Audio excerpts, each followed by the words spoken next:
Kuna watu wanalichukulia poa sana hili swala la ubaguzi wa rangi. Wengine wanaanza kusema Vinicius Junior bana, tushazoea mambo yako hayo. Unajilizaliza sana. Kuitwa nyani unachukulia kama sijui umeitwa nini. Mbona wengine wanaitwa bro?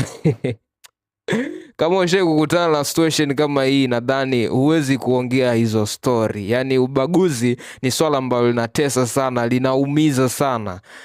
We all know, watu ambao wanafuatilia mpira nafikiri wanamkumbuka vizuri Mario Balotelli. Mmoja wa wachezaji noma sana kuwahi kutokea duniani, lakini maswala haya ya ubaguzi wa rangi yalimfanya mpaka mental health yake, yani mpaka afya yake ya akili ikaonekana kama ni mchizi fulani hivi ambaye amevurugwa sana.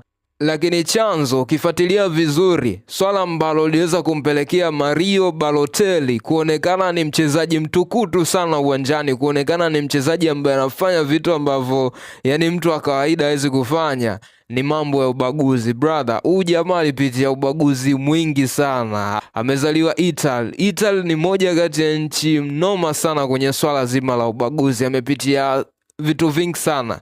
So ubaguzi wa rangi uliaffect kwa kiasi kikubwa sana safari ya maisha ya soka ya Mario Balotelli. Huenda sasa hivi tungekuwa tunalitaja kwa heshima jina la Mario Balotelli, lingekuwa linatajwa kwa adabu, heshima nyingi sana, akikumbukwa kama greatest of all time. Lakini kwa sababu ya mambo ya ubaguzi na nini, ubaguzi wa rangi yalipelekea mpaka kile kipaji chake halisi tusiweze kukiona uwanjani, kwa sababu ilifika time aka mpira wa miguu tena unakuwa ngumu sana kwake kucheza, akionekana si mtu mwenye adabu. So akawa anakosa deals, akawa anakosa club mbalimbali, amekosa matuzo makubwa kwa sababu ya kuonekana ni mtukutu uwanjani. Lakini ukija kuchimba chanzo cha utukutu wake ni masuala haya ya ubaguzi wa rangi. So tunapojaribu kumdefend Vinicius Junior, watu wanapojaribu kumdefend Vini, inabidi ifike time watu waelewe Vini inatakiwa alindwe kwa wivu mkubwa sana, kwa sababu ile talent brother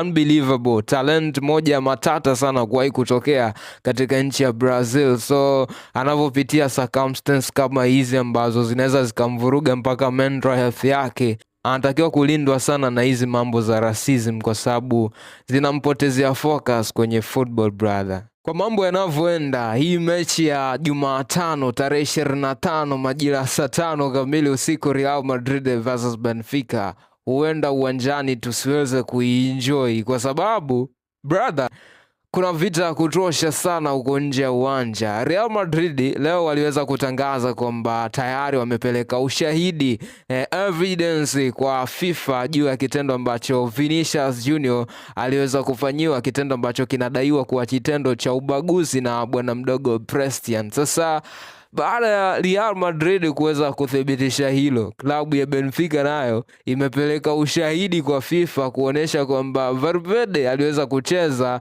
rafu mbaya kwa mchezaji wao, na wanataka Valverde afungiwe, apewe red card, afungiwe mchezo hata mmoja, kwa sababu kitendo alichofanya sio cha haki na hakuweza kupewa hata card. So kuna kamvutano fulani hivi, kavita kamoto kwelikweli hapo nje ya uwanja. Kumbuka siku hiyo pia Jose Mourinho hata kuwepo kwa sababu aliweza kupata red card kwenye mchezo uliopita. So Jose Mourinho atakuwa akitazama mechi tu kama shabiki, atakuwa hayupo kwenye kile kikosi maalumu, atakuwa hayupo katika ile bench ya Benfica, na unakumbuka huyu ndo mastermind mwenyewe. So kuna namna fulani hivi kama hatuta enjoy sana ball, kwa sababu stories za nje ya uwanja ni nyingi kuliko hata mechi yenyewe ya tarehe 25 majira saa 5 kamili usiku, Real Madrid versus Benfica, playoff ya UEFA Champions League.